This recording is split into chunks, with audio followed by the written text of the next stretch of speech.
오늘 계좌 한번. 계좌 노출하면 안 되는데. 아 그래요? 어차피 현대차 만도밖에 없죠. 사람들이 많이 따라서 하더라고. 저 진짜 많이 따라서 와가지고 만두 들고 있다고 모여서. 네, 안녕하세요. 왔어? 오랜만에 찍으러 왔는데 증시가 거의 폭발할 때 와가지고 오늘 증시가 엄청 좋아. 거기다가 빨간불이 많이 들어왔어. 산타랠리라고 하는 만큼 이제 막 크리스마스에 가까워질수록 원래 이렇게 증시가 쭉 오르는 이제 그런 경향이 많아서 뭐 산타랠리를 이어간다 뭐 이런 얘기가 옛날부터 많았는데, 근데 증시가 진짜 분위기가 좋은 건 맞아. 왜냐면 되게 골고루 되게 건전하게 쭉 올라오고 있기 때문에 특정 섹터만 이렇게 쭉 올리는 게 아니라 지금 전체적으로 이게 순환매 돈다고 표현하는데, 뭐 어떤 때는 IT 업종, 어떤 때는 화학 업종, 어떤 때는 플랫폼 업종, 어떤 때는 자동차 업종. 아니 자동차를 좀 뺄게. 빼고 뭐 조선 업종 뭐 이런 거 다 지금 돌아가면서 막 올라가고 있는데, 그러니까 전체적으로 코스피 자체의 분위기는 엄청 좋다. 그에 따라서 이제 코스닥도 전체적으로 돈이 들어오고 있기 때문에 뭐 트레이딩을 하는 사람이든 그냥 존버하는 사람이든 다 수익 보기 너무 쉬운 장이다 라고 표현할 수 있는 장세인 것 같아. 근데 제 친구는 지금 이런 장세에서도 트레이딩 하다 돈을 잃고 있거든요. 이런 장에서 돈을 잃는 사람들을 위한 조언. 그런 사람들은 왜 잃는 거예요? 지금 중요한 얘기인데, 내가 주식을 처음 시작한 2009년에도 지금 같은 상승장이었어. 그때 2008년에 금융위기가 터지고 2009년까지 뭐 다이렉트로 거의 뭐 2배가 이렇게 오르는 시점에 내가 주식을 시작했는데 나는 그때 깡통 쳤거든. 그래서 내가 여러분들한테 지금 해주고 싶은 이야기가, 나는 그때 어떤 특정 종목에 주식 투자를 하는 게 아니라 뭐 오늘 상한가 치는 종목들 엄청 많았을 거 아니야. 상한가 가는 종목들이 하루에 막 수십 개가 있었어. 그러니까 나는 그거에 이제 불나방처럼 매일 뛰어드는 거지. 왜냐면 나 빼고 다 오르니까. 나는 그걸 건질 수가 없어서 이제 매일 그렇게 변동성이 많은 종목에 가서 그 변동성을 취하지 않으면 내가 손해보는 것 같은 기분이 들어서 매일 그렇게 하다 보니까 결국에는 뭐 남들 다 돈 벌 때 나는 뭐 깡통차게 된 거지. 대신에 경험이라는 뭐 그런 다른 자산을 취득하긴 했지만, 어쨌든 내 깡통의 원인은 불나방처럼 여기저기 뭐 조선주가 오르니까 뭐 삼성중공업에 뛰어든다 해가지고 뭐 오늘 삼성중공업 막 고점에 물리고 종가에 다시 팔고, 내일은 또 막 삼성전자가 더 오를 것 같으니까 시가부터 막 풀매수로 다 때려 넣자. 그래서 뭐 몇 프로 손실 보고 그 몇 번만 반복하면은, 몇 번만 그렇게 하면은 계좌가 거의 뭐 작살이다. 진짜 뭐 반토막 수준이 아니라 그냥 이거는 그냥 계속 마이너스야. 이제 그런 걸 여러분들이 지금 많이 느끼실 거예요. 지금 장세가 사실 그런 장세고, 뭐 여기서 지수가 더 간다 그러면 더 그걸 많이 느끼실 거라고 생각을 해요. 만약 3,000을 가도 그런 사람은 계속 그렇게 할 거고, 더군다나 초보 투자자가 첫 번째 겪는 상승장에서 뭐 어마어마한 부를 갖게 되는 일은 사실 거의 없다고 보면 되니까, 네, 좀 그렇게 생각을 해요. 이제 유튜브를 보시는 분들 중에 많은 분들이 초심자라고 알고 있고, 그래서 그런 분들한테 제가 해줄 수 있는 게 사실 이런 부분이 아닐까. 제가 했던 경험들을 여러분들은 그렇게 하지 말아라 라고 할 수 있는 조언 정도? 불나방이 되지 마라 나 같은. 그래서 현대차를 계속 들고 계신 거죠? 아닌데? 나 현대차 나 같이 투자자인데?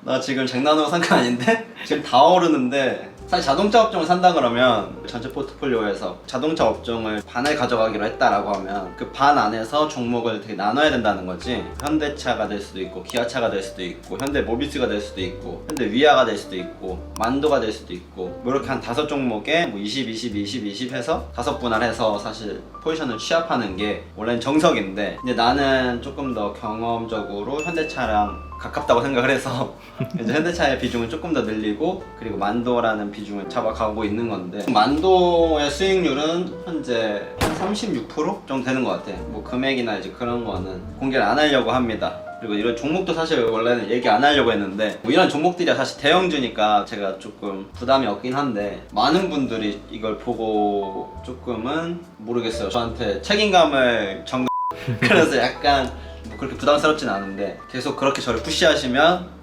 저는 뭐 종목에 대해서 일절 언급을 안 하겠습니다. 지금 코스피 상승을 삼성전자가 주도하고 있잖아요. 지금 오늘은 사실 그렇지. 오늘뿐만 아니라 뭐 사실 삼성전자 자체가 뭐 코스피라고 봐도 될 정도의 막강한 파워를 갖고 있으니까. 근데 삼성전자에 뭐 개별 호재가 있어서 그런 건가요? 그거에 대해서 나도 삼성전자를 이렇게 매일 리서치하는 게 아니라서 잘 모르겠는데, 내 개인적인 의견으론 아마 삼성전자를 포함한 IT 전체에 돈이 들어오고 있어서 같이 오른 게 아닌가 이거는 뭐 한국 시장 내에서 돈이 들어오는 것뿐만 아니라 한국도 그 이머징 마켓에 포함되거든. 신흥 시장에 포함되는 시장이라서 지금 뭐 미국의 유명한 투자자들이 보면은 뭐 기존에 굵직굵직한 뭐 일본, 뭐 미국, 독일, 영국 이런 시장들보다 뭐 중국이라던가 한국이라던가 이런 시장에 대해서 매력을 더 많이 느낀다라고 하더라고. 아무래도 성장성 때문이 아닐까라고 생각이 드는 것 같은데, 그래서 아마 한국으로 증시 돈이 조금 더 들어오고 있는 느낌이 아닌가. 근데 한국 시장에 돈이 들어온다라고 하면 뭐 갑자기 코스닥 뭐 종목을 사진 않을 거 아니야. 근데 뭐 아마 삼성전자 뭐 이런 하이닉스 뭐 기존의 시가총액 상위 업종들을 많이 잡아서 수익을 올리겠지. 그게 코로나가 다 심한데 한국은 그래도 선방하고 있잖아요. 그치. 외국에 비하면. 그런 것도 좀 반영이 된 걸까요? 코로나 자체로 사실 나는 뭐 영향이 있다라고 생각은 안 하고, 아마 한국이 코로나 때문인가? 지금 생각해보면 수출 비중이 높으니까 아마 그런 영향도 있겠지. 유럽이라던가 이런 쪽은 사실 관광 비즈니스도 많이 커져 있고 막 그런데 한국은 조금 그런 쪽에서 타격이 적고, 지금 생각해보니까 그러네. 그럴 수도 있겠다. 제가 하나 가르쳐 드렸네요. 그러니까 역시 모두에게 배울 점이 있어. 그러면 사실 이게 지금 구독자분들이 제일 궁금해 하실 것 같은데 사실 계속 시장이 불안불안했었잖아요. 상승은 해도. 앞으로도 그럴 거지. 예. 그래서 아직까지도 이제 무포이신 분들이 많은 것 같아요. 근데 이제 저희들 안 태우고 시장에 날아가고 있는데 이때 무포였던 개인 투자자들은 어떻게 대처를 하는 게 좋을까요? 글쎄, 사야지. 뭐 어떻게 내가 뭐 예전 영상에도 한번 죽어도 매수로 죽는다 라고 이제 그렇게 이야기했었잖아. 주식은 매 순간이 사실 그런 순간이거든. 내가 팔고 올라도 후회하지 않겠다 라고 했을 때 파는 거고, 내가 매수하고 죽어도 떨어져도 죽어도 좀 심하고 이제 떨어져도 손실을 감내할 수 있겠다 라고 했을 때 매수하는 거고, 이거 모두의 본인의 선택이라는 거지. 투자는 자기가 이제 감내할 수 있는 위험의 바운더리 안에서만 하는 게 사실 제일 좋은 거지. 뭐 10배 20배를 노리고 막 전 재산을 받고 이런 거는 그거는 수익이 나도 문제고 안 났을 때는 정말 비극적이고. 그러면 조금씩 분할해서 사 모아라. 그치, 조금 난 그런 투자를 하는 게 좋지 않나 라는 생각을 합니다. 뭐 증시가 영원히 이렇게 상승하진 않을 거지. 이 상승해도 계속 이렇게 코스피가 막 이렇게 움직이기 때문에 사실 계속 기회는 있다는 거지, 꾸준히 산다면. 근데 까먹었다.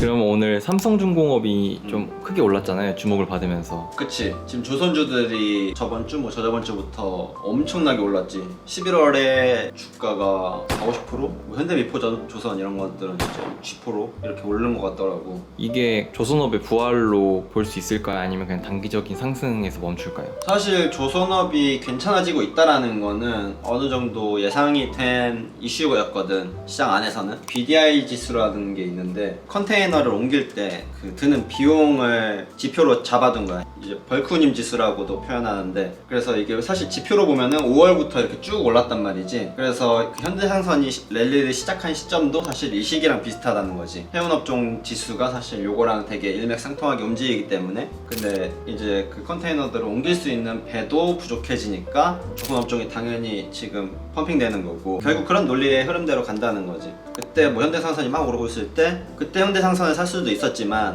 지금 현대상선이 아닌가? 지금 뭐야? H&M인가? HMM. 회사들 왜 이렇게 이름을 바꾼지 모르겠어 나는. 근데 이게 뭐만 하면은 막 이제 회사 바꾸고 다시 새로운 회사인 척 하는데, 나는 그런 회사를 별로 안 좋아하고. 내가 너무 틀딱인가?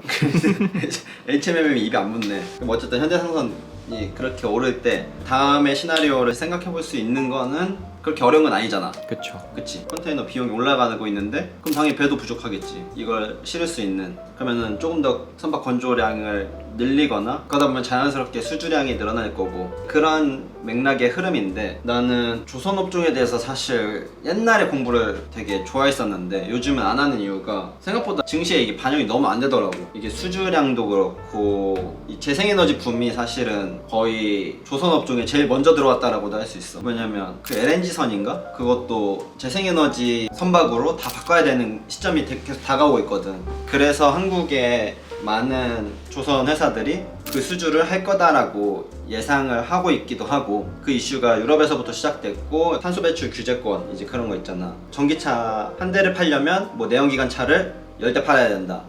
뭐 내연기관 차를 한 대를 팔려면 전기차 10대 팔아야 된다. 그게 아마 내년인가? 2025년까지 뭐 몇 퍼센트의 비율로 그렇게 팔아야 돼. 그렇게 뭐 안 팔면 벌금이 나가. 근데 그게 어마어마한 벌금이라서 이제 내연기관 그런 회사들에서도 이 신재생 흐름을 막을 수 없다. 근데 아마 조선 업종에도 그런 바람이 불 거다 라는 이슈를 나는 사실 엄청 오래전부터 알고 있었지. 뭐 3년 됐나? 4년 됐나? 뭐 그랬는데, 그래서 그때 이제 생각했지. 이거는 무조건이다. 조선주가 갈 수밖에 없는 이유다. 이제 그렇게 생각을 하고 그때 조선주를 되게 많이 매수했었어. 근데 결국에는 이게 지금 전기차 주식도 엄청 많이 가잖아. 근데 그때만 해도 전기차 다 돌아다닐 거 알고 있었지만 막상 안 가는 거지. 그러니까 조선 업종에도 뭔가 그런 테슬라 같은 트리거가 트리거가 있어주면은 갈 수 있지 않을까 생각이 드는 거지. 그럼 오늘 상승은 그냥 시장이 너무 좋으니까 조금 호재에 반응을 한 거네요. 그치. 그리고 조선업종에 대한 기대감도 많이 들어온 것 같아. 그리고 주식이 일단 많이 안 올랐어, 저점 대비.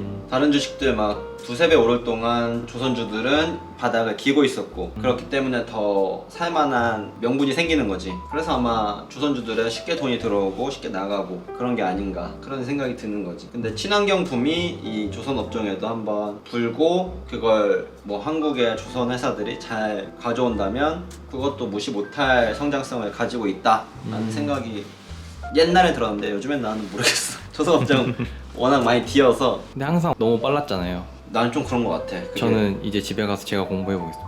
너가 이제 공부해서 다시 던져줘. 시장은 생각보다 빠르기도 하지만 느리기도 하다. 타이밍을 맞추는 게 굉장히 어렵다. 그래서 엉덩이가 무거워야 된다. 어떤 한 업종을 완벽한 사이클을 경험하기 위해서는 뭐 5년, 10년 그냥 월급을 계속 내가 들이붓겠다. 이 정도의 의지가 있어야 된다는 거지. 그 논리가 정확하다라고 하면 엉덩이가 진짜 무거워야 된다.